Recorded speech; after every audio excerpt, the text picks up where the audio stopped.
Bueno, presentar a Nidia Zurevi es un tanto complicado porque tenemos a Nidia, presidenta de la institución. Ese es el problema. Tenemos a Nidia, que es la abogada de la institución, con la cual, al tener una abogada todo el tiempo presente, da resultados. Pero en este caso tiene que ver con la artista plástica. Tenemos un video que se va a pasar de la obra de Nidia y después vamos a hablar un poco sobre la obra. Pero yo quiero hablar de una particularidad que me parece muy importante, que es cuando Nidia se forma como artista plástico, porque tiene una implicancia en la plástica argentina ese momento. Finales de los 60, finales de los 50, principios de los 60, se produce una crisis por ahí en las instituciones oficiales que hacen que, así como aparece y se desarrolla el teatro abierto, que después modifica el teatro en la Argentina, también ocurre con los talleres de plástica. Aparecen una cantidad de talleres independientes, el teatro independiente que modifica después el teatro. También pasa lo mismo con la pintura, con las artes plásticas.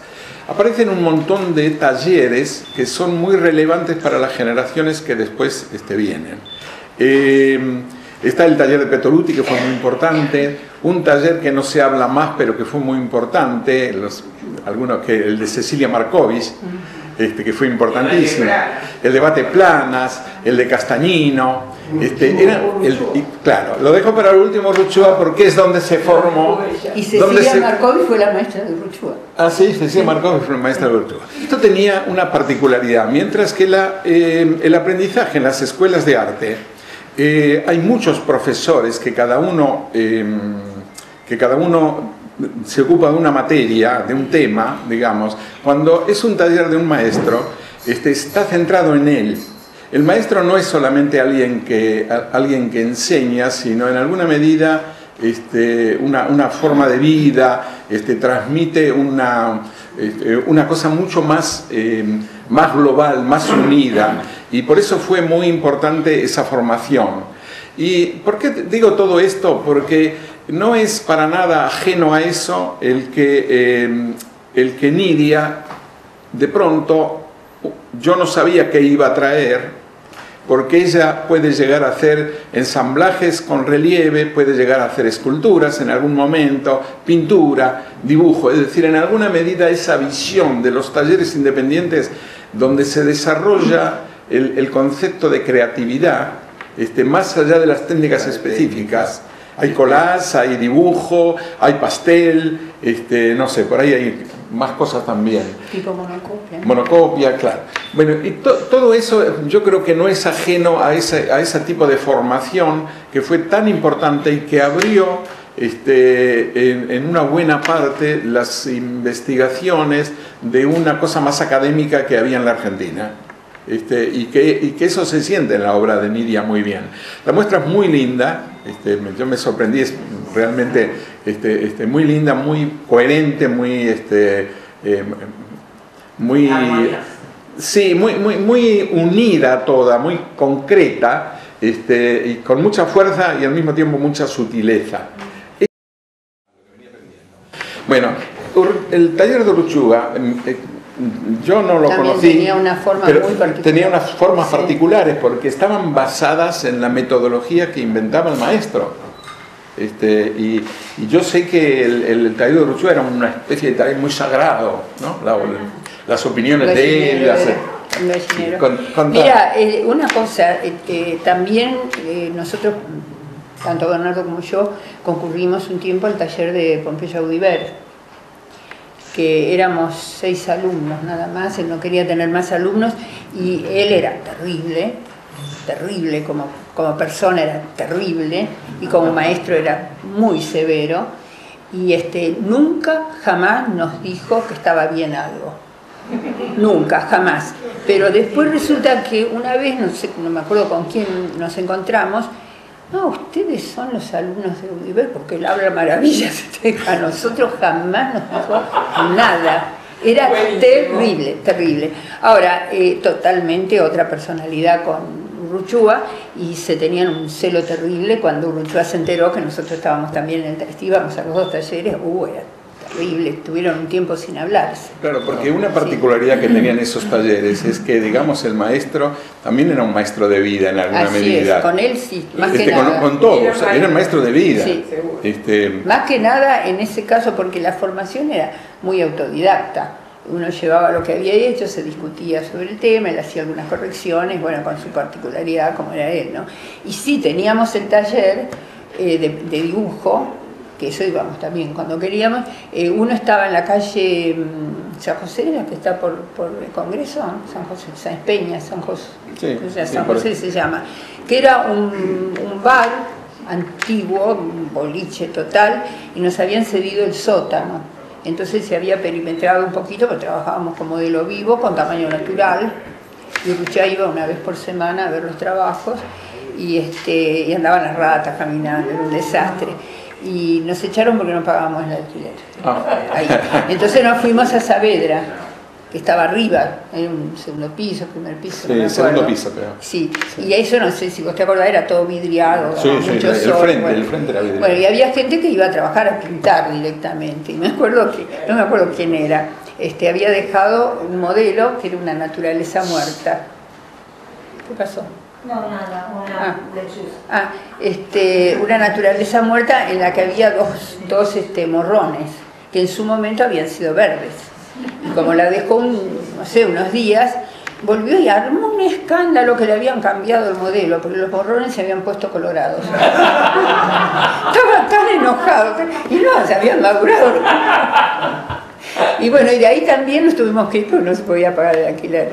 Claro. No, y lo que decía yo de la diferencia de enseñanza, Audiver no, ya era un taller donde se trabajaba, como éramos pocos, trabajábamos con él, y era otro tipo de cosas. Pero yo cuando hago estas cosas, siempre me acuerdo de una cosa que él me dijo, y me enseñó realmente mucho. Yo me acuerdo, porque, por ejemplo, el grabado no terminó siendo mi forma de expresarme, ¿no? Nunca terminé haciendo, trabajé con él mucho en grabado, pero no llegué a integrarme. Pero entonces yo de pronto hacía un dibujo y dice, está muy bueno, pero hay que grabarlo, me decía. Bueno, está bien.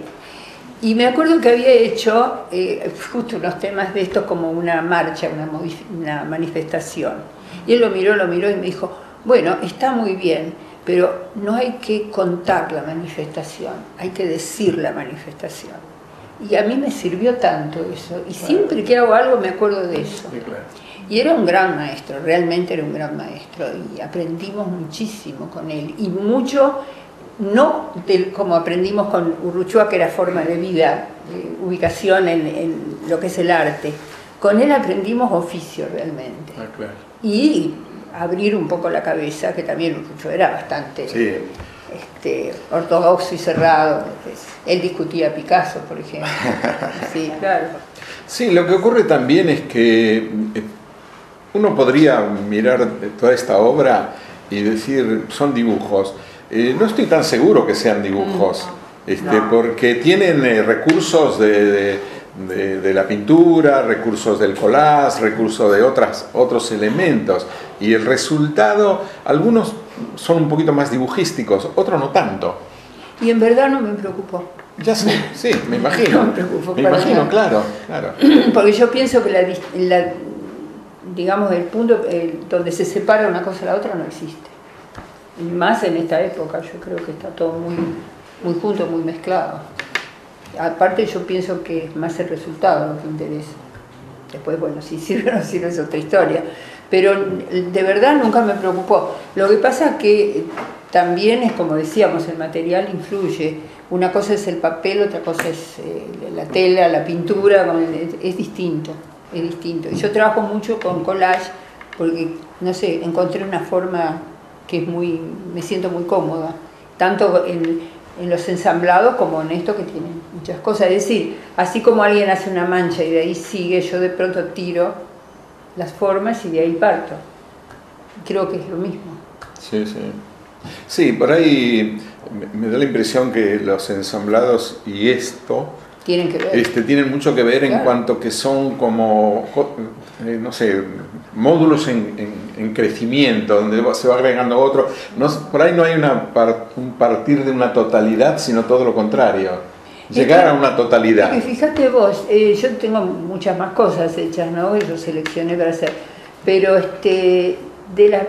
no sé por qué empecé a trabajar con los papeles negros, la verdad que no me acuerdo por qué motivo, pero me atrapó enseguida y me costó hacer algo en blanco de pronto, pero me había propuesto hacer una cantidad, digamos, trabajo tantas cosas y termino y ya está, y las dejé. Vino el verano, qué sé yo, que uno descanse un poco, y cuando las volví a tomar encontré 20.000 caminos. Entonces dije, bueno, sigo, yo creo que hay que seguirlo hasta que se agota. Y es así, y hay una gran diferencia de las primeras cosas que yo empecé a trabajar en negro con las últimas que estoy haciendo. Una de las últimas es esta, y bueno, de las primeras acá no creo que haya ninguna, pero sí, las más chicas, esa y las dos más chicas, pero son otra etapa. Por ejemplo, esta es otra etapa, otro tema, es mucho más lírico, es otra cosa. Pero lo que pasa es que el negro es dramático. Sí. Es dramático el negro, entonces te lleva, te guste o no, a otro tipo de expresión. Sí, también creo que hay una actitud muy diferente entre las pinturas que aparecen en el video, que tiene una actitud más gestual, de gestualidad, claro, y acá en realidad es muy riguroso, es todo lo contrario, sí, digamos, aunque tenga espontaneidad, sí, no necesariamente gestualidad. No, claro, es decir, vos partís de pronto, suponete, yo tengo a veces, coloco las piezas, digamos así, de lo que voy a pegar, y lo voy variando hasta que más o menos me surge lo que voy a hacer. Y entonces, ¿qué hago? Los marco y los numero, porque los tengo que sacar para después pegarlo, porque si no después no, bueno, muchas veces se me pierde. Entonces sí, el otro día se me voló uno y no lo pude encontrar. Y yo me reía porque buscaba por todas partes, y lo encontré después debajo de un mueble, pero yo había hecho otra cosa. Se me voló. Y eso sí es espontáneo.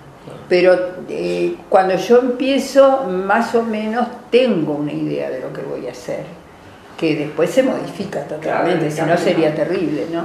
Pero más o menos la estructura está armada. Y tengo cosas que tengo, qué sé yo, 30 y pico pegados. Sí. Y una vez que están pegados, después el tema es ensamblarlos. Tienen que tener un sentido. Yo creo que hay muchos aspectos en estos trabajos que tienen espontaneidad. Yo por ahí lo que digo que no tienen estos trabajos con respecto a la pintura es gestualidad. No, claro, lógico. Hay un crecimiento de la obra que de pronto hay mucho de la... Más intimista incluso. Claro, mucho de la acción. Porque lo gestual es exactamente eso, es el gesto de lo que haces. En cambio en esto te vas metiendo. Sí. Claro. Y te obliga, lo que no sé con quién estábamos conversando, con Ladislao estábamos hablando, lo que significa el blanco y el negro, con todos los valores que tenés que desarrollar, es muy jorobado. Sí, sí, sí. La no repetición de los valores, es jorobado, es difícil. Entonces a veces está y yo lo cierro y me voy para verlo después. Incluso cosas que he dejado y las he retomado, porque cuando ves que no va, tenés que dejar y después mirarlo. Y muchas veces me quedo mirando porque te van saliendo que necesitas más blanco, que necesitas...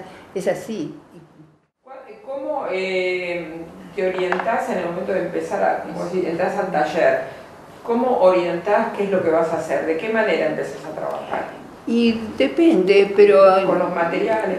Claro, por ejemplo, en este caso es como una serie, y yo generalmente trabajo así como en serie, tanto para el procedimiento como para, en el caso, el tema.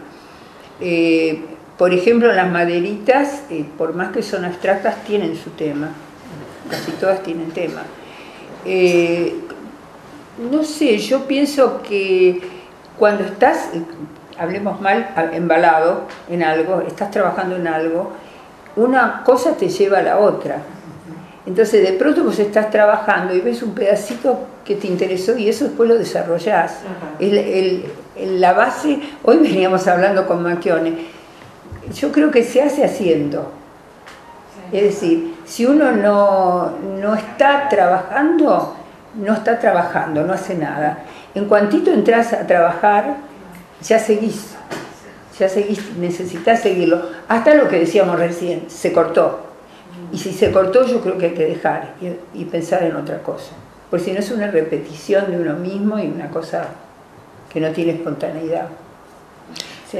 Claro, a mí me da la impresión que cuando uno elabora una obra, por lo menos en mi caso, y lo generalizo bastante, cuando uno empieza una obra se encuentra todo el rato frente a posibles soluciones y tomas de decisiones. Sí. Y tomas de decisiones quiere decir que cuando te decidís por una cosa estás dejando otra fuera. Así es. Y eso que dejas afuera muchas veces te sirve para otros claro, trabajos. Claro. Entonces yo digo, qué terrible debe ser que cuando terminas una obra de pronto te planteas, ¿y ahora qué hago? Normalmente cuando terminas una obra se abrió un montón de caminos, la misma obra te la abrió. Urruchúa nos hablaba del vacío. No, Urruchúa nos hablaba del vacío. Él decía que cuando uno terminaba, por ejemplo, una etapa o, por ejemplo, hacía una muestra, después se producía un vacío. Entonces había que... Son leyes de la energía, sí. Los hindúes lo explican en su esencia. Sí. Así que, sí, yo pienso que es así también. El tema, lo que vos decís, que a mí con me toda pasa. tu experiencia tenés que decirnos algo. Antonio. Está muy calladito. Estamos hablando del proceso creador. ¿Quién no puede opinar de eso? Yo no. ¿No? No me considero un creador de ninguna manera. ¿No? No. ¿Por qué? Los religiosos dicen que el único creador es Dios. Continuador, si querés. Somos vínculo. Continuador. Yo entro cada mañana a mi taller pensando que soy un creador. No, claro, bueno, eso es claro, no. No. Bueno, ponele. Yo soy trabajador con el trato. Si quiero ser realista, me comparo. Ponele que la palabra a lo mejor es demasiado grande, pero como quiera que sea, vos no sos solamente un artesano que haces una cosa repetitiva. Le aplicas una cantidad de cosas a eso que podría ser repetitivo, pero no lo es. Porque genéticamente decía que el asunto de la escultura tallada es quitar lo que sobra. Exacto, lo que decía Miguel Ángel. Entonces, él adentro, ese era un prototipo de creador, porque sabía lo que tenía ahí adentro. Yo no lo sé. Hago al revés, si querés. Vengo del tema que me impresionó, que lo veo en mis hijos, que tienen hijos a su vez, y me da ganas de hacer ese instante de la familia, ¿no? Y entonces entro en la serie.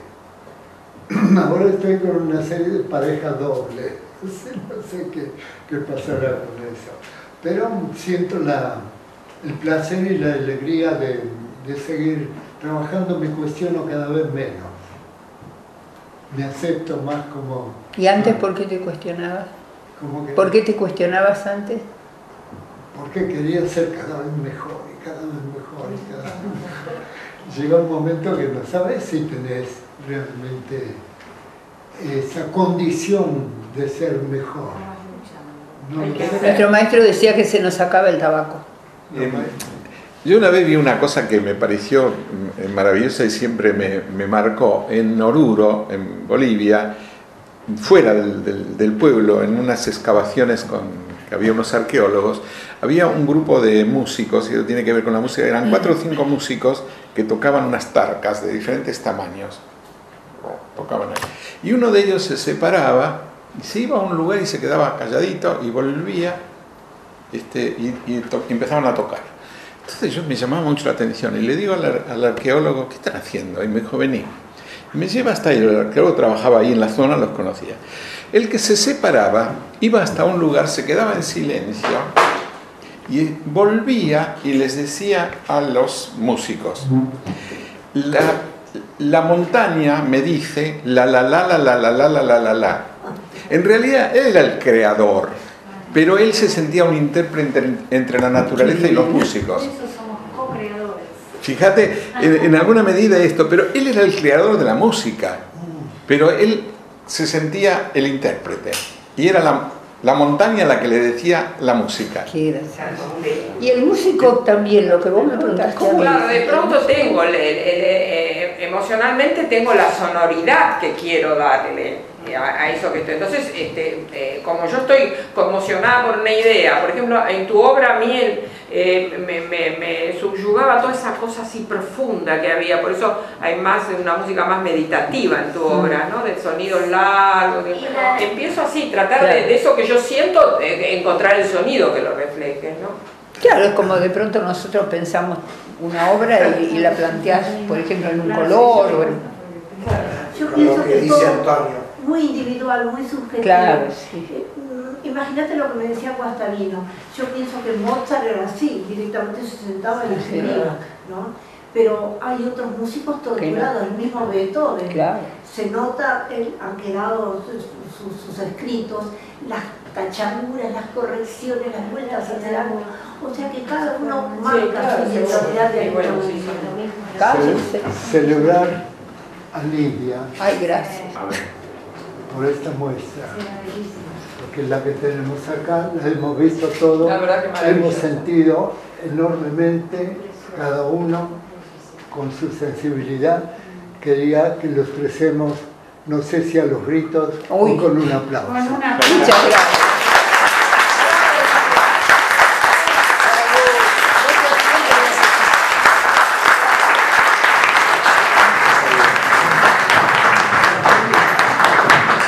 Gracias porque vos siempre sos